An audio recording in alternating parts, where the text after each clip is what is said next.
Paramilitary forces के तमाम जवान बेकार मार दिए गए वोट बढ़ाने के लिए। अस्सलाम वालेकुम, सत श्री अकाल, नमस्कार, आदाब नाज़रीन, मैं हूं हरमीत सिंह और आज एक बहुत बड़ी खबर के साथ आपके सामने हाजिर हूं। 2019 में जम्मू कश्मीर के पुलवामा हमले में कई भारतीय फौजी मारे। ये हमला इस साल का सबसे बड़ा हमला ही नहीं, ये उरी से बड़ा हमला था। नेशनल हाईवे पर चल रहा काफिला श्रीनगर से पहले पुलवामा के अवंतीपुरा पहुंचा ही था।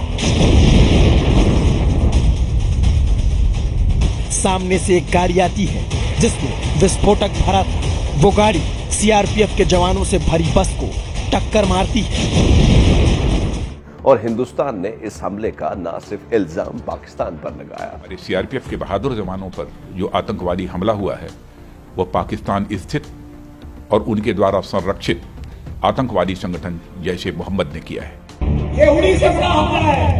आपको बार करना होगा, आपको फिर दोबारा सबक सिखाना होगा। बल्कि इस हमले का बदला लेने के लिए पाकिस्तान पर सर्जिकल स्ट्राइक करने की भी कोशिश की, जिसमें हिंदुस्तान के 2 लड़ाका तैयारे मारे गए और हिंदुस्तान का एक पायलट अभिनंदन गिरफ्तार भी हुआ। Now, Pakistan says it shot down 2 Indian fighter jets while they were in Pakistani airspace. They've arrested 1 Indian pilot. नाज़रीन, अगर मैं ये कहूँ कि 2019 का ये पुलवामा हमला हिंदुस्तानी सरकार ने खुद अपने फौजियों पर करवाया था तो आपको कैसा लगेगा? आप शायद सोचेंगे कि हरमीत सिंह कैसी बातें कर रहा है। भला कोई हुकूमत अपने ही फौजियों को कीड़े मकोड़ों की तरह कैसे मार सकती है? आपको सुनकर हैरानी होगी, मगर ऐसा ही हुआ। पुलवामा में वीरों ने जो जान देश पे वारी है, दुश्मन की औकात नहीं, ये अपनों की गद्दारी है। पैरामिलिट्री फोर्सेस बहुत दुखी है सरकार से। पैरामिलिट्री फोर्सेस के तमाम जवान बेकार मार दिए गए वोट बढ़ाने के लिए। पहली बार ऐसा हुआ जब कोई चेकिंग नहीं थी जम्मू और श्रीनगर के बीच में। पहली बार ऐसा हुआ जब डायरेक्ट हमारे सीआरपीएफ के जवानों को बसों में, सीधी सिंपल बसों में भेज दिया गया। बख्तर गाड़ी जहाँ मिलती थी वहाँ रोकी नहीं गई, सीधी चली गई और लोग मारे गए। तो ये साजिश थी। नरेंद्र मोदी के करीबी समझे जाने वाले जर्द सहाफत के अलंबरदार अर्नाब गोस्वामी की व्हाट्सएप गुफ्तगू लीक हो चुकी है और उसने हिंदुस्तान में बवाल मचा दिया है। Never ever again because you are unable दुश्मन घर में बैठे हैं, तुम कोसते रहो पड़ोसी को, जो छुरी बगल में रखते हैं तुम मार दो ना उस दोषी को, जो छुरी बगल। सबसे पहला सवाल तो ये है कि ये चैट कैसे लीक हुई। इसको समझने के लिए आपको थोड़ा पीछे जाना पड़ेगा। गुज़िश्ता बरस मुंबई पुलिस ने टीवी के रेटिंग के साथ फ्रॉड करने पर अर्नाब गोस्वामी समेत मुतअद्दिद अफराद को गिरफ्तार किया था। Hours after being charged of manipulating TRP ratings in this country, the Republic Chief Arnab Goswami asking a simple question. Arnab, Mumbai police has registered a case against you. What do you have to say? उन पर इल्जाम है कि अर्नाब गोस्वामी ने rating company के सरबराह के साथ मिलकर अपने चैनल की रेटिंग हमेशा ज्यादा दिखाई और उसके नतीजे में इश्तिहारात का बड़ा रेवेन्यू बाकी टीवी चैनल से हथिया लिया। मुंबई पुलिस ने इस फ्रॉड के सबूत भी पेश किए। इन कॉन्वर्सेशंस से, ये एलिजिड कॉन्वर्सेशंस जो लीक हुई हैं, उससे कुछ चीजें सामने आती हैं कि किस तरीके से अर्नब गोस्वामी प्रेशराइज करते हैं बार को नंबर 1 टीआरपी के लिए।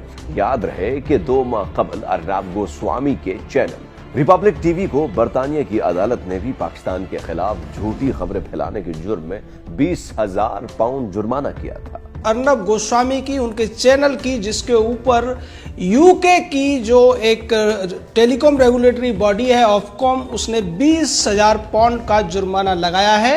अर्नाब गोस्वामी की लीक होने वाली व्हाट्सएप गुफ्तगू का सबसे खौफनाक आंसर ये है कि अर्नाब गोस्वामी को बालाकोट स्ट्राइक के बारे में पहले ही से पता था और वो अपने दोस्त को इसके बारे में बता रहा है कि कुछ बहुत बड़ा होने वाला है। और जब बालाकोट स्ट्राइक हुआ तो उसका दोस्त पूछता है कि आप उसकी बात कर रहे थे, जिस पर अर्नाब हाँ में जवाब देता है। अर्नब गोस्वामी ने अपने व्हाट्सएप पर लिखा कि कुछ बड़ा होने वाला है। पार्थो ने सवाल पूछते हुए लिखा, दाऊद अर्नब ने कहा नहीं, पाकिस्तान, और इस बार कुछ बड़ा होगा। लेकिन सबसे बड़ा सवाल और देश के लिए खतरनाक सवाल ये है कि अर्नब गोस्वामी को देश की रक्षा से संबंधित जानकारियां कौन लीक कर रहा है। इस तरह पुलवामा हमले में जब 40 से ज्यादा फौजी एहलकार हलाक हुए तो अर्नब गोस्वामी ने उसकी सबसे पहले कवरेज करने पर शानदार अंदाज में खुशी मनाई और इसको अपनी जीत करार दे दिया। प्रशांत भूषण ने अर्नब गेट पर ट्वीट करते हुए कहा, अर्नब के चैट खुलासा करते हैं कि उसने पुलवामा में 40 जवानों की शहादत का जश्न मनाया क्योंकि उसने लिखा कि हमें बड़ी जीत मिली और बालाकोट एयर स्ट्राइक की भी उसे पहले से ही जानकारी थी। उसने कहा कि स्ट्राइक से लोग उत्तेजित हो जाएंगे।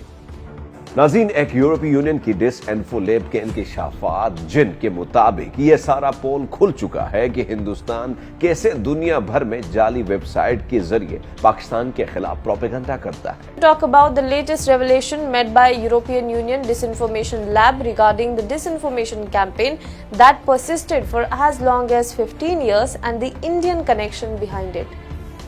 So the only source that we can find back, which is a common source, is consortium, a group based in India called the Srivastava Group.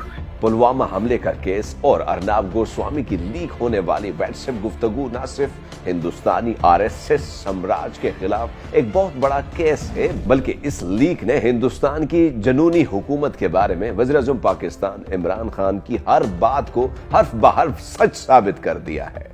This ideology of hate is what murdered the great Mahatma Gandhi in 1948.